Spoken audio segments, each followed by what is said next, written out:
Welcome. You are with myself, Kelly Hirn, with Kelly Hirn's Transitional Leadership. And today we are talking about the origin story. So why did I start this and where did it come from? So as always, if you learn anything here today, or if you've learned anything from any of the videos, make sure that you like, subscribe, share, all the things, spread the word. As you'll hear in a minute here, this has really been a labor of love that was born out of me going through a few painful experiences.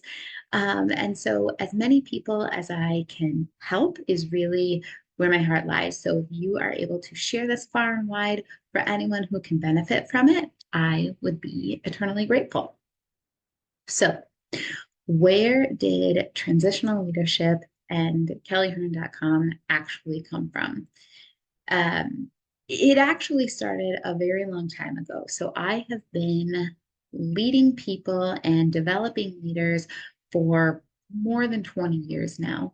And it's really been something that has been a calling of mine since the time I was a kid. But as it turns out, when you're young, not as many people want to listen to you and what you have to say about leadership, regardless uh, of how much experience you might have on the topic. So when I first started out, I was just creating any sort of opportunity that I could have to influence people for good, whether that was classmates or fellow employees or people that I was managing once I was, getting a little bit older.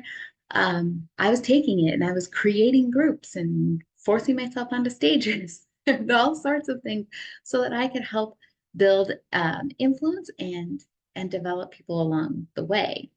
Now, as it turns out, like I said, people don't always want to listen to you at that stage in life. So I was coming up with lots of opportunities where I could just do some micro influencing. So whether I was leading a team of high schoolers in the hospitality industry, or if I was kind of coaching up with some business owners that I was working with, I was intentionally looking for ways that I could be leading leaders all the time. Fast forward a little bit, and I get into some of my first formalized leadership roles. And I realized just how lonely and isolating it can be to be in those leadership capacities. So I was in a position where I had been promoted. So those that had been my peers didn't necessarily care to spend a ton of time with me or joke and converse and hang out the way we used to because I was a boss now. I was in charge now, and that's a different dynamic. I don't blame them. That's a thing. So I understand why they felt the way they did, but that doesn't mean that it wasn't hard. These were friends that I had cultivated over years, and now all of that had changed seemingly overnight. I got a promotion. It was exciting. We all celebrated, and then they wouldn't talk to me. So again, I get it. The problem was neither would my new peers. My new peers hadn't developed any respect for me. They didn't care that I had just gotten promoted. Maybe they wanted to pat me on the head, but they weren't actually engaged in the fact that I was a new player at the table. They wanted me to really just wait my turn. So I was isolated from my old friends, and I was isolated from the people who could be, should be my new friends. Not to mention, I now had a new boss. And so that expectation had changed entirely. And it wasn't anymore the really successful individual. Now I was a brand new leader who had to learn an entirely new set of skills. Again, I had been cultivating those skills. I knew from me that I was going to lead people, but now I was actually being asked to do it in a very tangible way, which, as we all know, is different from just learning it. So, fast forward a little bit, I kind of thought that first experience would be on its own, because of course that would happen the first time you're in a leadership role. Of course that would happen the first time you get promoted. But then it happened again. I was fairly young and in the corporate world, and the exact same thing happened. We were all sitting in our cubicles. We were all working together. And after a lot of work, but what seemed like kind of suddenly, I was promoted into a leadership role. And the people who I had sat and ate lunch with and had drinks with after work and complained about the planning and the strategy with no longer wanted to chit chat, no longer wanted to engage with me in the same way.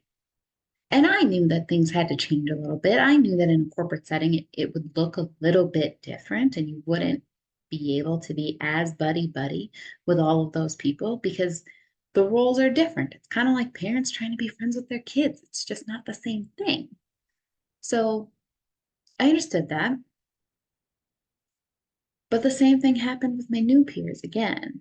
And they didn't have the interest in spending time with me or developing relationships that way. Some of them were even threatened by me as I came into the role. Didn't matter that I was eager to learn from them and that I was excited to just have a seat at the table.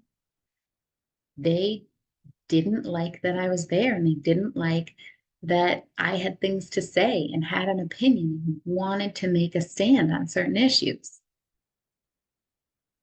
And again, I had a whole new set of expectations because in every different industry that you're leading in, there are some nuances. There's definitely some overarching themes that apply everywhere, but there's nuances in how they play out. And so, this new corporate world that I had been navigating in as an individual contributor had now shifted as I became a leader in that group. And again, that isolating, lonely feeling crept in. Now, I was beyond blessed to have an amazing boss who helped give me a little bit of tough love and tell me to get over a few things and helped me focus on what was important. But that doesn't mean that it wasn't tough. And that doesn't mean that it didn't hurt. Now, fast forward a little bit, and there's new bosses and new leaders and new dynamics happening all the time. And all of that is really fun and exciting. I'm not going to lie, I do enjoy going through all of that and feeling the push and the pull of the change within an organization. But it makes that isolation come up again and again. And in the group I was in, I just didn't have the relationships and the mentorship. And part of that was on me. Part of that was because I didn't know how to go out and get it. As a young leader, as a newer supervisor, as an emerging leader within the organization, I didn't know enough on how to build that network and find those mentors, find those coaches, find those champions that I would be able to build a relationship with. And our organization just didn't have a means of structurally providing that either. Now, that was what called me. I remember being in a really exciting but nerve-wracking situation and having this wonderful mentor. This was years later, having this wonderful mentor there to coach me out of it, and texting my husband and saying, this is why I'm starting the business. This is why I need to be there for anyone else like me who has gone through these different circumstances and is feeling like they're not equipped because there's new skills being asked of them every single day and has lost the old relationships, or maybe they've just changed. Maybe they're not gone, but those relationships have changed that they have. And they don't yet have a new foothold to build the relationships with those new people. I want to be the catalyst. I want to be the one who helps develop that and provides that structure if it's not already there. I want to be the one to provide that mentorship and cheer them along and give them a little bit of that tough love to point them in the right direction and help them refocus on what they need. and what the organization needs and what their family needs. Help them figure out what their North Star is and how they can produce that vision toward it. I want to be that person. And so we created the company. We created a business that was there to support people and individuals and corporate organizations and provide that structure, provide that training, provide that coaching so that people don't have to feel alone, so that everybody has access to someone who can be in their corner, give them that structure, give them that development, and give them that encouragement. And that is exactly what I'm here for. So I do hope that you subscribe so that you'll get all these videos. I hope that you will go to kellyhirn.com and sign up for the newsletter so that you can be on the list and get all of the exclusive information that I send out to my email subscribers.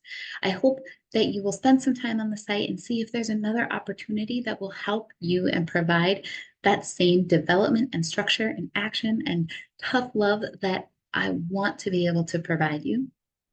And if you're not seeing what you need, just let me know. Let's figure out if there's a way that I or someone else can help provide that for you. So again, like, subscribe, share with anyone who could possibly use this information. And I know, and you know, that you got this. And I want you to be supported in every single thing that you do.